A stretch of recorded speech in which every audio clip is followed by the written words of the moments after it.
মাঝে মধ্যে এমন একটা দিন হয় যেদিন আর রান্না করতে ইচ্ছা করে না। আজকে মনে হয় সেই রকম একটা দিন। আজকে বাড়ির চারপাশটা ঘুরে বেড়াতে ভীষণ ইচ্ছে করছিল, তাই বেরিয়ে আজকে অ্যাপার্টমেন্টের চারদিক ঘুরছিলাম।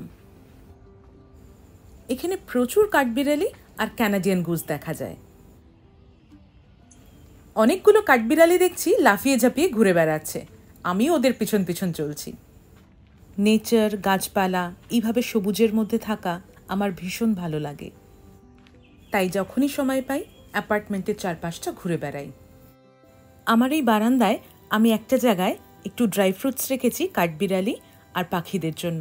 ওরা রোজ আসে আর অল্প অল্প করে খায়। যাই হোক, ঘুরে বেড়ালে তো আর হবে না, আমাকে কিছু খেতে হবে দুপুরে। তাই দেখি এখন কি রান্না করা যায়। আছে গাজর আর পেঁয়াজ কলি, তাই দিয়ে দেখি কি রান্না করা যায় শর্টকাটে। আজ আমি কিছু ইজি আর শর্টকাট রেসিপি নিয়ে এসেছি, যেটা লাঞ্চ বা ডিনারের জন্য, যেটা অনেক সহজে খুব তাড়াতাড়ি রান্না করা যাবে, আর সাথে এনরিচ উইথ ফুড ভ্যালু, মানে ভীষণ পুষ্টিকর শরীরের জন্য। তেল গরম করে আলু ছোট ছোট করে কেটে ভেজে নিন। নুন দিন,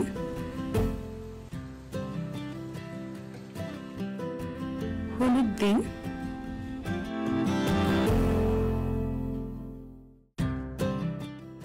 আলুটা 50% মতো একটু ভেজে নিন। এরপর অ্যাড করুন পেঁয়াজ কলি। আমি এখানে ফ্রোজেন পেঁয়াজ কলি নিয়েছি। আপনারা ফ্রেশ পেঁয়াজ কলি, ফ্রোজেন পেঁয়াজ কলি, যেটা ইচ্ছে আপনাদের সেটা নিতে পারেন। আমি ফ্রোজেন পেঁয়াজ কলিটা ডাইরেক্ট দিচ্ছি, আপনারা এটা ডাইরেক্ট না দিয়ে ডিফ্রস্ট করেও দিতে পারেন। আর ফ্রেশ পেঁয়াজ কলি হলে তো আপনার কিছুই করতে হবে না, জাস্ট কেটে আপনি আলুর সাথে ভেজে নেবেন।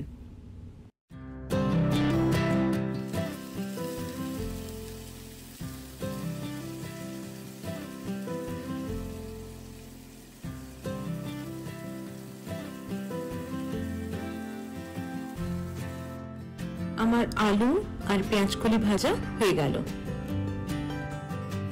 এবার মুসুরির ডাল নুন হলুদ দিয়ে সিদ্ধ করে তাতে গাজর অ্যাড করুন, গ্রিন পিস অ্যাড করুন, আমি এটা ফ্রোজেন দিচ্ছি, টমেটো অ্যাড করুন, আর এটাকে বয়েল হতে দিন। সাথে হিং অ্যাড করুন একটু ভালো গন্ধের জন্য। এটাতে একটা সুন্দর টেস্টও আসে হিঙের গন্ধের সাথে সাথে। আচ্ছা, এবার সাথে একটু চিনি আর নুন অ্যাড করুন, কারণ ডালটা একটু মিষ্টি মিষ্টি হবে।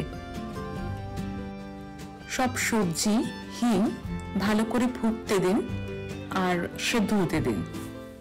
দেখুন, আমি বলছিলাম না আমাদের অ্যাপার্টমেন্টে প্রচুর ক্যানাডিয়ান গুজ আছে। এই দেখুন, একটা ক্যানাডিয়ান গুজ এখানে কিছু একটা খুঁটে খুঁটে খাচ্ছে। রান্না করতে করতে বা কাজ করতে করতে যদি এইরকম চারপাশে দেখা যায়, মনটা কত ভালো হয়ে যায় না?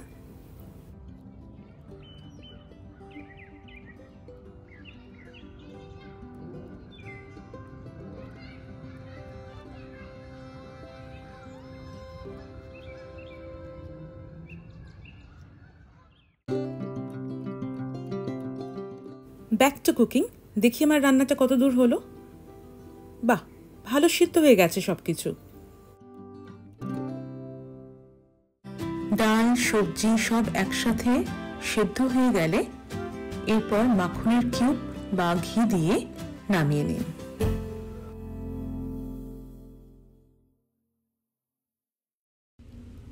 হয়ে গেল আমাদের সবজি দিয়ে ডাল। খুব সহজে আর চটজলদি রান্না করে ফেললাম দুটো আইটেম। এটা লাঞ্চেও চলে যাবে আমার, আর ডিনারও হয়ে যাবে। এবার আমি খেতে বসে যাব, তার আগে সুন্দর করে সাজিয়ে নিই। আমি এর সঙ্গে নেব মাখন, ডিম সিদ্ধ করে নিয়েছিলাম, আর পাঁপড় ভাজা, আর যা রান্না করেছি এইমাত্র। আমার এই ব্লগটা আপনাদের কেমন লাগলো অবশ্যই জানাবেন। আর যারা আমার চ্যানেলটি এখনো সাবস্ক্রাইব করেননি, চটজলদি সাবস্ক্রাইব করে নিন। আবার দেখা হচ্ছে অন্য কোনো দিন অন্য কোনো ব্লগ নিয়ে। Till then, tata.